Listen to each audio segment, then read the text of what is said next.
ल क्वेशनहरु छैन भने हामी इन्सिडेन्स प्रिभ्यालेन्स को डेफिनेसन पढ्छौं है। इन्सिडेन्स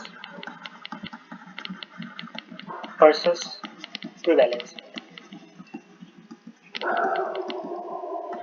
epidemiology मा there are many indicators हैन, तपाईहरुलाई थाहा छ यो epidemiology मा अथवा भनौं डेमोग्राफिक्स मा टन्न इन्डिकेटरहरु छ, डिफरेन्ट इन्डिकेटरहरु छ, डिफरेन्ट इन्डिकेटरहरु डिफरेन्ट फाइदा डिफरेन्ट मिनिङ राख्छ, डिफरेन्ट अर्थ दिन्छ, डिफरेन्ट युज हुन्छ। त्यो मध्ये दुईटा बुझ्नै पर्ने इन्डिकेटरहरु, बुझ्नै पर्ने नम्बरहरु र बुझ्नै पर्ने फर्मुलाहरु जुन चाहिँ एक्जाममा पनि सोध्छ तिनीहरु के हो त इन्सिडेन्स र प्रिभ्यालेन्स। ल अब हामी यो दुईटालाई चाहिँ मज्जाले बुझौं है त। पहिला प्रिभ्यालेन्स को कुरा गरौं। यही भएको डेफिनेसन लेखेको स्क्रिनको डेफिनेसन हेरौं। Prevalence refers to the total number of individuals in a population।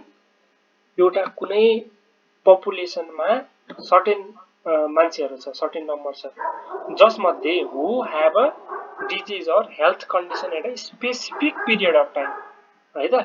Specific period टाइममा चाहिँ कति जनामा कुनै एपिडेमियोलोजिकल अथवा कुनै डिजीज छ हैन, कुनै इभेन्ट भएको छ भने त्यसलाई हामीले के भन्यौ प्रिभ्यालेन्स भन्यौ।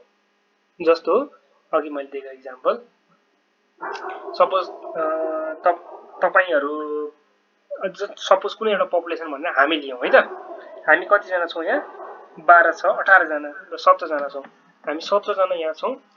17 जनामा सपोज गरौं 5 जनालाई अहिले खोकी लागेको छ है। 5 जनालाई आज आजको दिनमा खोकी लागेको छ भनेपछि 5 आउट अफ 17 मा खोकी लाग्यो भनेको 5 डिवाइड बाइ 70 इन्टु 100, यो म्याथमेटिक्समा जति आए पनि that much percent is the prevalence of cough in our class। बुझ्नुभयो?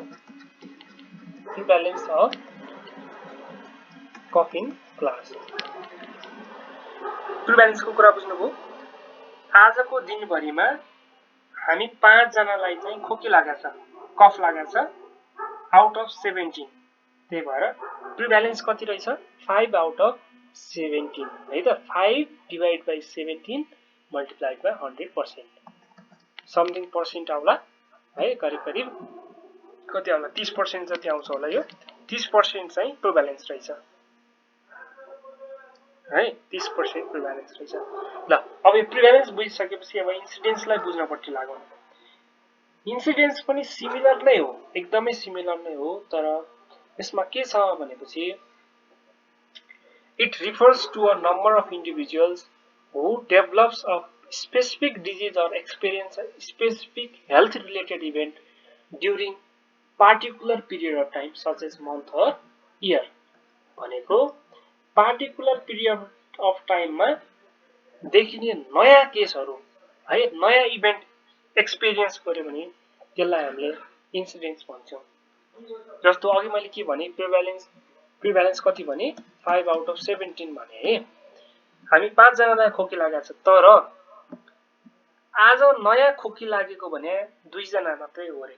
सपोज बिबा र बिन्दुलाई मात्रै नयाँ खोकी लागेको, आज खोकी लागेको भने आजको प्रिभ्यालेन्स 5 आउट अफ 17 भयो भने इन्सिडेन्स भनेको 2 आउट अफ 17 मात्रै हो है। भनेको 2 divided by 17 into 100% is the incidence है। आजको इन्सिडेन्स अफ कफ भनेको चाहिँ 2 आउट अफ 17 मात्रै हो भने प्रिभ्यालेन्स 5 आउट अफ 17। भन्न खोजेको के रहेछ त, एउटै कुरा एउटै टाइममा हेरिराछौं भने इन्सिडेन्स के हो त प्रिभ्यालेन्सकै एउटा पार्ट हुन सक्दो रहेछ। ओके, बुझ्यो होला है यति। र यसलाई बुझ्नको लागि फेरि याद गर्नको लागि लङ टर्म मेमोरीमा एक्जाममा लेख्नको लागि के बुझ्नु पर्यो भनेपछि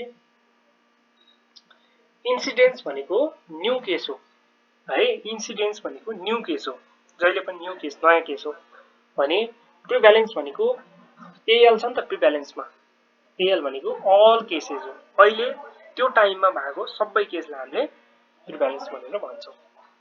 okay, incidence means new, prevalence means all cases है। यता पनि छ है, इन्सिडेन्स को एम मिन्स न्यू, प्रिभ्यालेन्स को एएल मिन्स अल। ओके,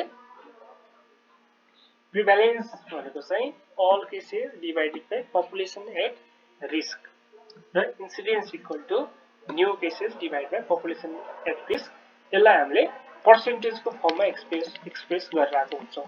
पर्सेन्टेजको फर्ममा एक्सप्रेस गर्न यो रेसियोलाई 100 ले मल्टिप्लाई गर्नुपर्छ है। यो के हो त, यो रेसियो हो है। यति बुझेपछि हाम्रो यो इन्सिडेन्स र प्रिभ्यालेन्सको डेफिनेसन पनि सक्यो। तपाईहरुलाई के क्वेशनहरु छ भने क्वेशनहरु हेर्नुस् है त, सोध्नुस्, म मज्जाले एन्सर गर्छु।